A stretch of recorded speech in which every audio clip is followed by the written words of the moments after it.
Good evening, viewers, and welcome to Time with Your Banker and Financial Advisor, sponsored by the Securities and Exchange Commission and Data Bank. With me today is Mrs. Gillian Hammah of Data Bank. Don't go anywhere, just stay tuned.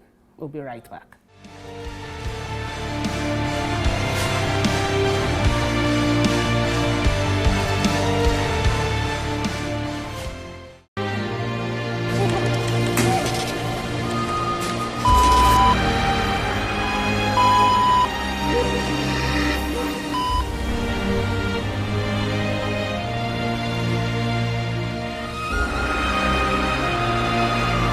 When you've worked hard for your money, you want to make sure you're investing it with the right company. And when you need your money, it will be there for you.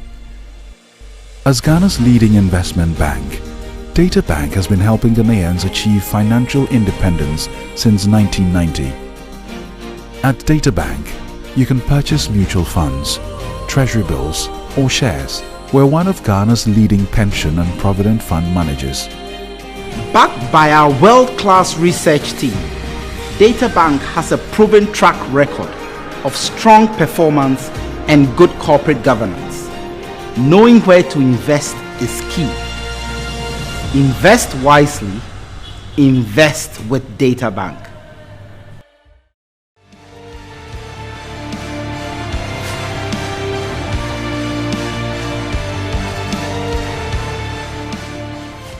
Good evening. Good evening, Betty. Mrs. Gillian. It's been a while. It has. But I'm very happy to be here. Up and down, up and down. With this kind of mess in the financial industry. I know, it's been very challenging times for us, for the entire financial services industry, not just the investment banks, but banks, microfinances, savings and loans, investment banks as well. It's not been an easy time. I think it's necessary, but it's not easy. And so I think all of us, we're just trying to find the best way to make our way through it and still help people to invest towards their future without panicking so much that they make the wrong decision in the midst of everything that's happening. So I'm very grateful to be here. But how is Ghana in general? I know you are not Ghanaian. Actually, I enjoy living in Ghana. I've been here almost 7 years. Oh, that's My husband is Ghanaian, so that's why I'm here. But I lived in Canada for 19 years before coming here, and honestly, I love it. Like, I love living in Accra. My kids are here. Even my mom moved with me. So we moved the whole family here, and it's been very, very good. Like, the people, originally I'm from Jamaica, and there are a lot of similarities between Ghanaians and Jamaicans. So I'm very, very happy to be here. Like, it's like being back at home. At home. But how is the economy looking at Jamaica, Canada, and Ghana? I think Canada is still way ahead. Yes. Largely because the way the economy is structured in Canada, and we use our taxes a lot more efficiently. Well, first we collect them and then we actually use them. And when you are living there, you can see the benefits of where your tax money is going. So we have things like there's free schooling, free healthcare. There are a lot of services here that you pay for that you don't pay for in Canada, but then you pay your taxes. So you get to see that difference. But generally, if you're moving from somewhere like Canada to Ghana, you need to now come and say, I am in Ghana, and you stop comparing and you accept that what is here is what it is, and then you try and do the best that you can here. But if you try and compare and say, oh, I wish it was like this, you'll drive yourself crazy and you'll go home. So it's good. But how is the financial sector looking at these three countries that you've stayed in? In Ghana? Yes. It's right now we are in a very difficult time. And I think part of why it is so difficult and people are experiencing so many problems is a lot of it goes to lack of investment education. So if people, but you see in Ghana, the investment industry is very young. So it's been in existence for years. Only 30 years. If you step outside of Ghana and you look at North America, they're there 100 years. Oh, okay. So the pace at which they're moving and the level of financial literacy there is far ahead of where we are here. People are still in the mind of just fixed deposits, where bring me in the money, tell me how much I'm going to get in 3 months, and that's it. So they don't realize that in investing, there are different types of investments. These types of investments perform differently at different times. And so because you don't know which one will perform well, you're much better off spreading your money out. And if the older the industry gets, the more people will also realize as well that there are cycles. So yes, the industry is in crisis right now, but it's not new. Do we call it teething crisis? Because 30 years it's a lot. It's a lot, but it's because we're a young country. That's the thing. We are more than 60 years. Yeah, but we're young.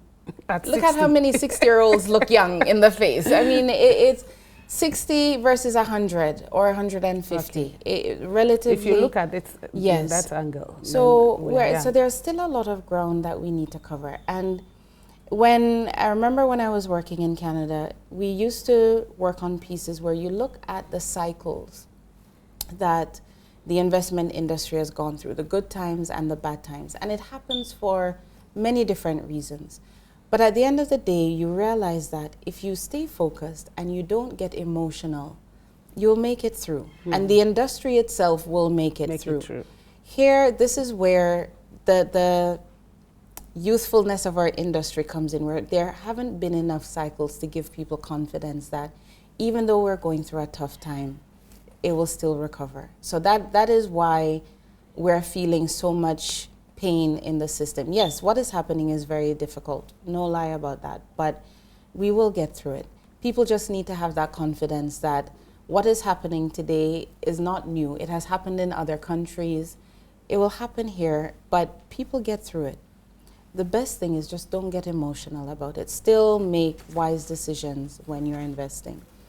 So it's from that standpoint, the industry, we're growing and we're feeling the pain of growing and cleaning up as we grow.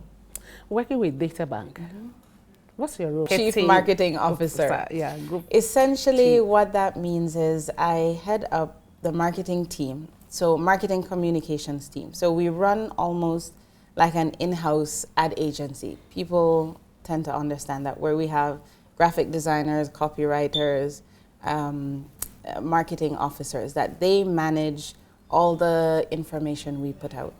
Then we have our branches, and Data Bank has 19 locations. So 19 locations. Yes.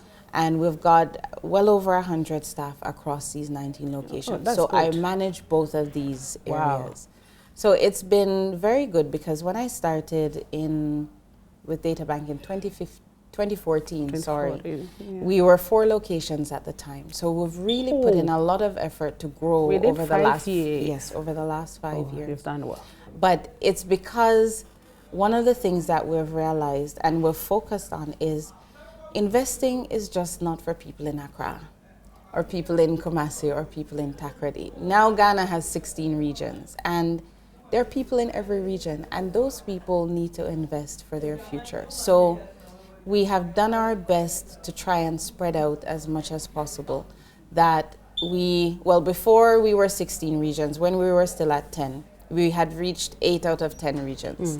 The only places we were not was Upper East and Upper West. But we were everywhere else, because people need education. And again, the challenge in Ghana is because, again, the industry is young.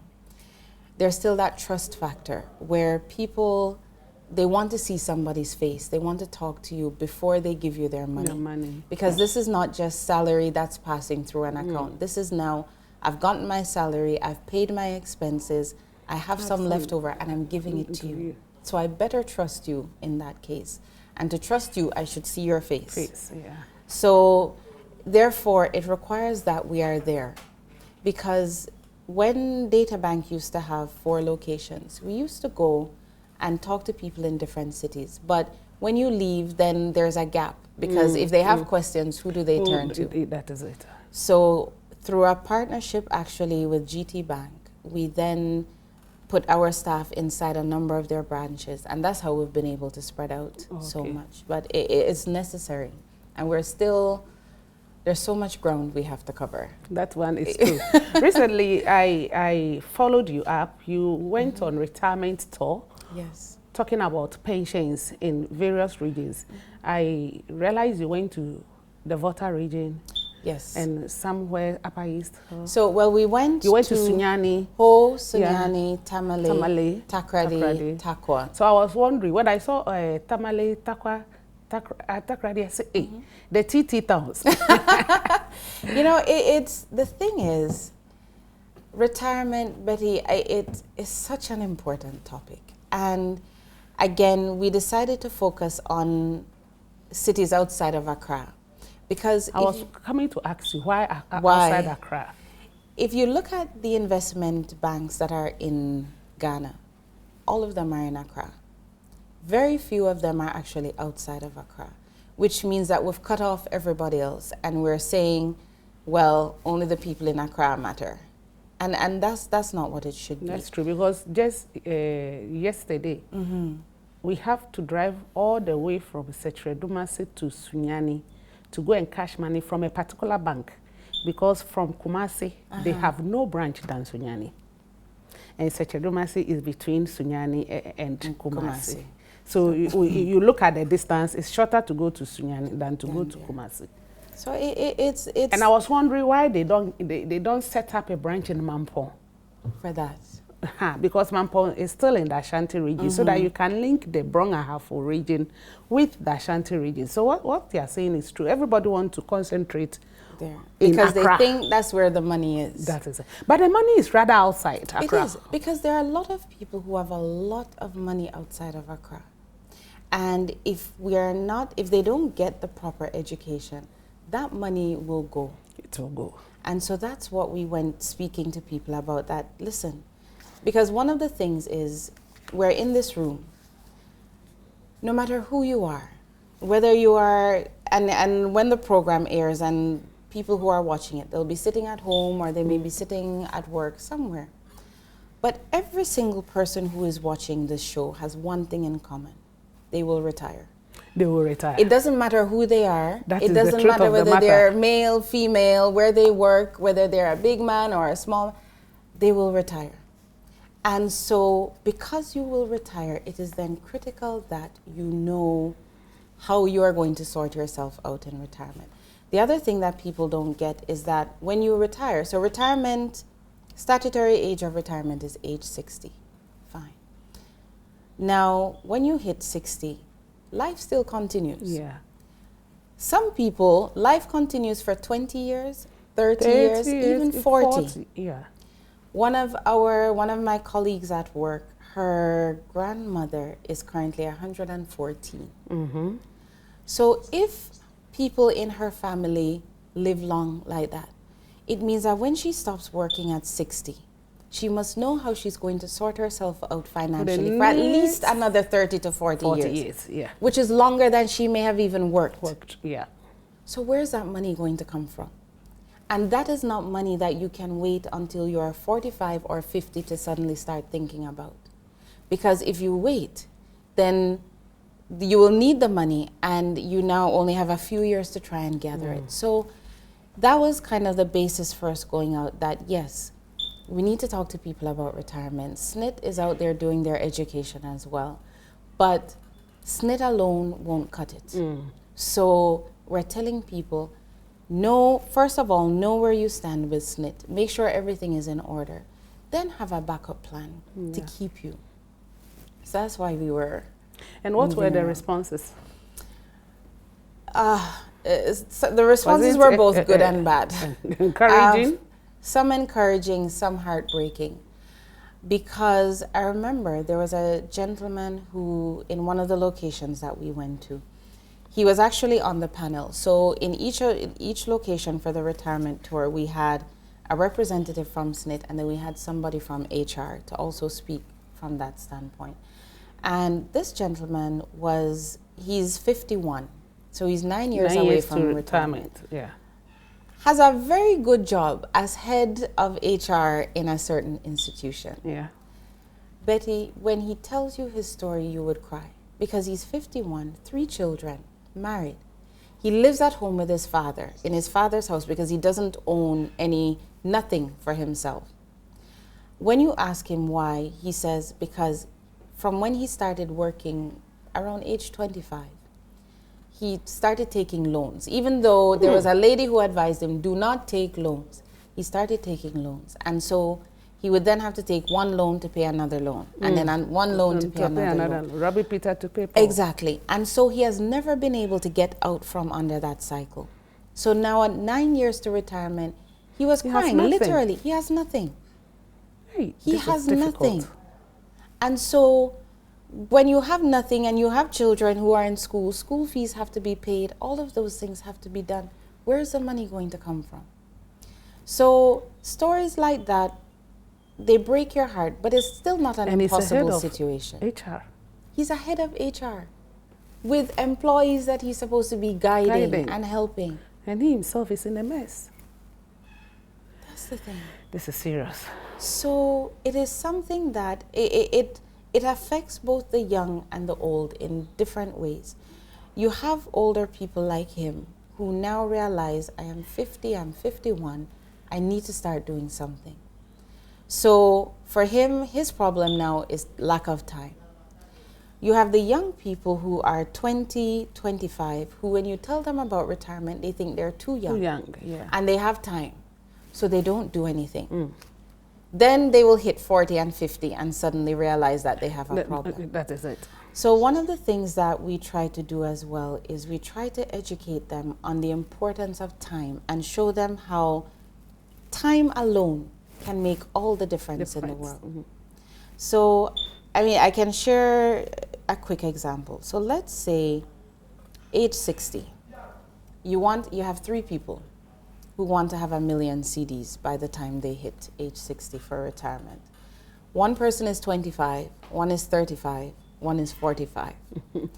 And each of them, they will put their money in an investment, and that investment will give them, let's say, 15% a year, average. Now, the only difference between these 3 people will be how much time they have. So we will look then at how much they need to invest to get to the 1 million. The 25-year-old will need to invest 89 CDs a month. Now, imagine the 25-year-old said, I'm too young, I've got other things to do, let me do them. Now you have the 35-year-old who says, okay, I'm working, maybe let me start now. No.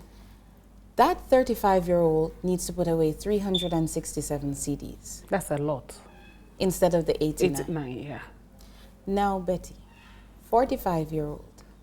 How much? I'm even going to ask you, how much do you think they need to put away? More than 500 Ghana.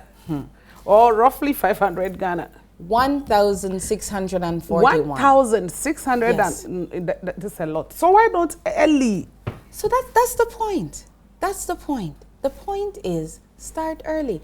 But most people, because they don't know the numbers and nobody is painting that picture for them. They think that, oh, whenever I start is good enough. And so I can start and I can quickly make up. But they forget as well that the person who is 25, they can start, they may not have kids yet, they may not have all of those things. As you get older, more expenses come. So even though you may be earning more, you're spending more. So you still don't have a lot of money. And some people think that, oh, when I'm older, I'll have more money, so I'll put it away, and that's fine. It's not rational. But how many people have money that they can just do anything with?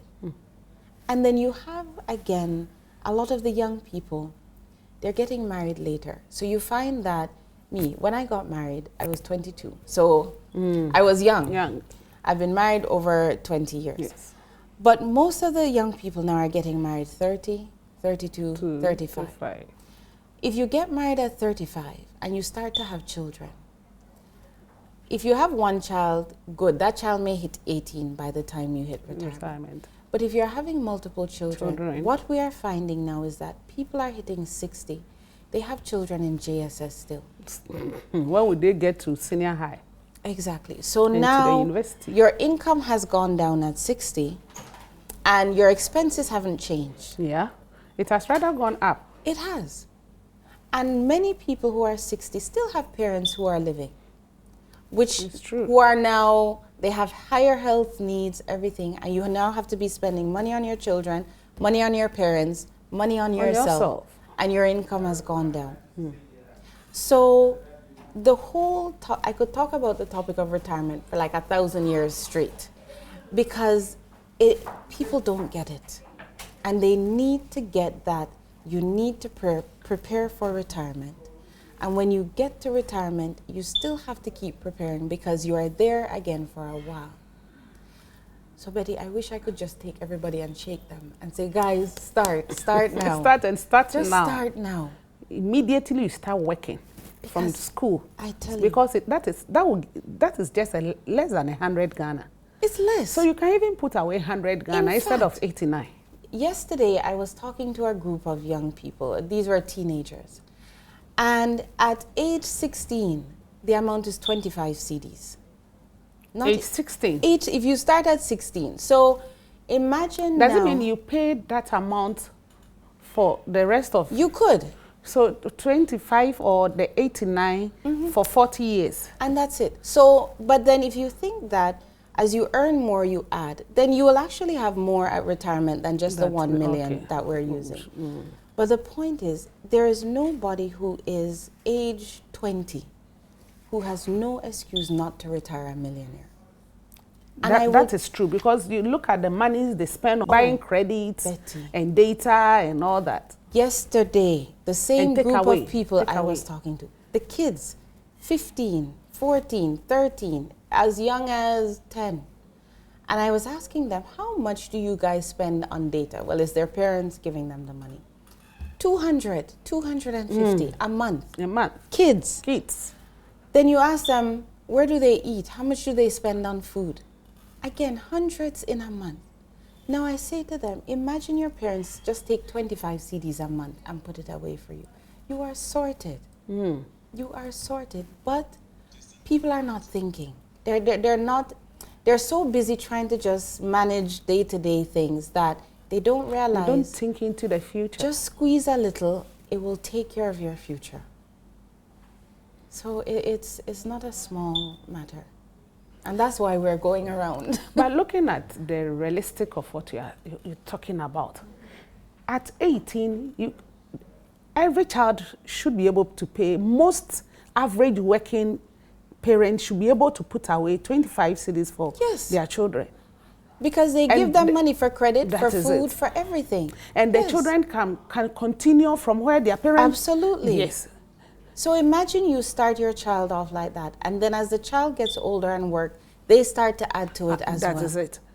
So you realize that at 18, if you are paying 25 Ghana cedis, and your child completes university at 22, 23, and gets a job, continuing paying 25 Ghana cedis will not be a big deal for that child. So Betty, the child can even decide to pay more. Exactly. So if this generation picks that up, it can change the face of Ghana entirely. Entirely, because now you have a whole generation that's no longer poor. Yes. And so they don't have to be begging their parents or their family members. They can now turn around, help their kids, help other people. You change the outlook of the nation. You change the whole outlook of the nation. You do. Viewers will have to change the whole outlook of the nation. And this is the point on which we will have to close or end today's episode on Time with Your Banker and Financial Advisor, sponsored by Data Bank and the Securities and Exchange Commission. With me have been Mrs. Gillian Hammah, the Group Chief Marketing Officer of the Data Bank. See you again next week.